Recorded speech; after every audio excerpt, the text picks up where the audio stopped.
افراط و نہ تفریط. اللہ اکبر. آپ دیکھیں حضرت عیسیٰ کے ماننے والوں نے عقیدے کے سلسلے میں غلو کیا اور عقیدے کے معاملے میں عیسیٰ علیہ الصلوۃ والتسلیم سے متعلق ایسا عقیدہ بنا لیا کہ بعد اللہ عقیدت میں اتنے آگے نکل گئے کہ ان کو خدا کا بیٹا کہہ بیٹھے. اور یہودیوں نے انبیاء کو قتل کر دیا. لیکن اللہ اکبر، مصطفیٰ جان رحمت صلی اللہ علیہ وسلم کے امتی اپنے نبی سے اتنی محبت کرتے ہیں کہ نہ خدا کا بیٹا کہتے ہیں، بلکہ امام عشق و محبت کے شعر میں عقیدے کی درمیانی کیفیت کا تذکرہ کر دوں. لیکن رضا نے ختم سخن اس پہ کر دیا، خالق کا بندہ اور خلق کا آقا کہوں تجھے. میرے پیارے آقا صلی اللہ تعالی علیہ وسلم کے پیارے دیوانوں، یاد رکھیں ایمان کے حوالے سے بھی رسول اعظم صلی اللہ تعالی علیہ وسلم نے جو ہمیں تعلیم عطا فرمائی ہے، وہاں بھی درمیان کی پوزیشن الایمان بین الخوف والرجا. آپ اندازہ لگائیں ایمان خوف اور امید کے درمیان کو کہتے ہیں. آپ جانتے ہیں میرے پیارے آقا صلی اللہ علیہ وسلم کے پیارے دیوانوں، ایمان خوف اور امید کے درمیان ہوا کرتا ہے. اب آپ کو بتاؤں خوف اور امید یہ کیسے؟ تھوڑا سا سمجھیں، بڑا لطیف نکتہ ہے. خوف اور امید، جوانی میں اللہ سے ڈرو اور جب بڑھاپے میں گناہ کرنے کے لائق نہ رہو تو پھر اللہ سے امید رکھو. پھر اللہ سے امید رکھو کہ اللہ تمہارے گناہوں کو معاف فرما دے. اس کی رحمت پر بھروسہ رکھو. اے رسول اعظم صلی اللہ تعالی علیہ وسلم کے دیوانوں، عبادت کے معاملے کے اندر بھی اگر آپ دیکھیں تو آپ کو پتہ چلے گا رسول اعظم صلی اللہ تعالی علیہ وسلم کی عبادات سے متعلق جانکاری حاصل کرنے کے لیے 3 لوگ امہات المؤمنین کے دروازے پر پہنچے، دولت کدے پر پہنچے، یہ جاننے کے لیے کہ حضور صلی اللہ علیہ وسلم کس طریقے سے عبادت کرتے ہیں. توجہ چاہوں گا، غور سے سنیے گا. پہنچے امہات المؤمنین کے دولت کدے پر اور جانے کے بعد سوال پوچھتے ہیں کہ آقا کریم صلی اللہ تعالی علیہ وسلم جنت میں جو زندگی گزارتے ہیں اس کے بارے میں تو کسی حد تک واقفیت ہے. حضور صلی اللہ علیہ وسلم باقی اوقات کو کس طریقے سے گزارتے ہیں، کس طرح سے عبادت کرتے ہیں؟ اللہ اکبر. امہات المؤمنین نے جواب کے اندر ارشاد فرمایا رسول اعظم روزہ بھی رکھتے ہیں، افطار بھی کرتے ہیں، آرام بھی کرتے ہیں، عبادت بھی کرتے ہیں، اور رسول اعظم صلی اللہ تعالی علیہ وسلم کھانا بھی کھاتے ہیں اور روزے بھی رکھتے ہیں. اسی طریقے سے انہوں نے مصطفیٰ جان رحمت صلی اللہ علیہ وسلم کی ایک درمیانہ زندگی کو ان سوال پوچھنے والوں کے سامنے پیش کر دیا تو تینوں میں سے ایک نے جواب دیا کہ میں تو زندگی پر ابھی عبادت چھوڑوں گا ہی نہیں. حضور تو اللہ کے آخری نبی ہیں، ان کے لیے تو کوئی معاملہ نہیں ہے، لیکن ہمیں زیادہ عبادت کرنی چاہیے، ہم پوری زندگی عبادت میں گزاریں گے. دوسرے نے کہا میں بیوی کے قریب نہیں جاؤں گا. تیسرے نے کہا میں مستقل روزے رکھوں گا. توجہ چاہوں گا یہ تینوں عمل کے بارے میں. ایک نے کہا بیوی کے قریب نہیں جاؤں گا، عورت کے قریب نہیں جاؤں گا.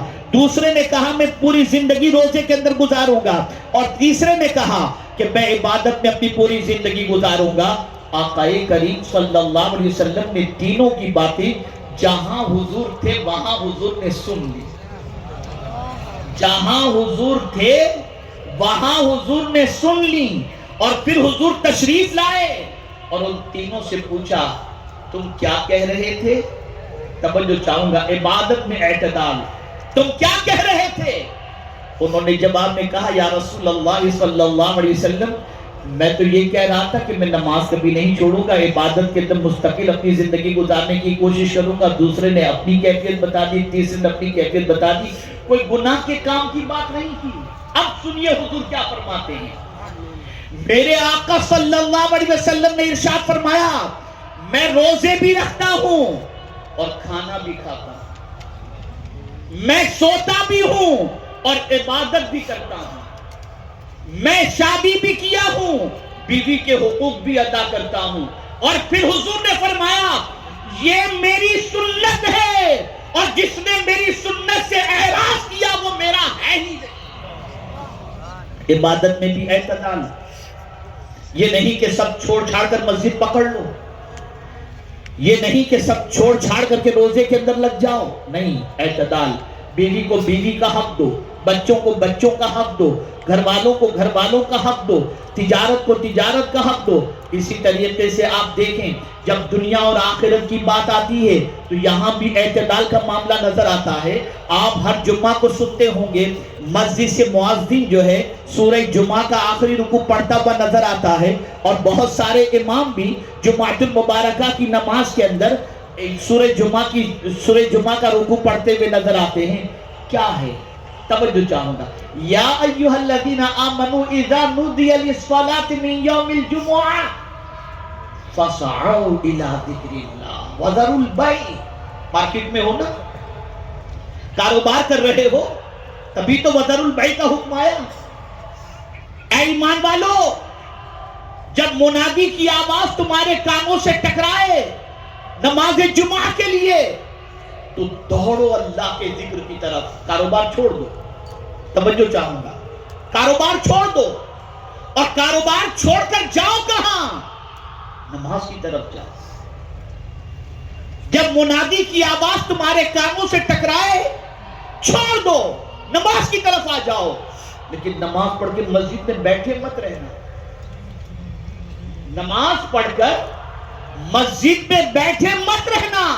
فَإِذَا قُضِيَتِ الصَّلَاةُ فَانتَشِرُوا فِي الْأَرْضِ وَابْتَغُوا مِنْ فَضْلِ اللَّهِ۔ اور جب تم نماز ادا کر لو تو زمین پر پھیل جاؤ اور روزی تلاش کرو، یعنی دنیا بھی حاصل کرو، آخرت بھی حاصل کرو، بندگی بھی کرو، روزی بھی کماؤ۔ دونوں چیزوں کو رکھا گیا۔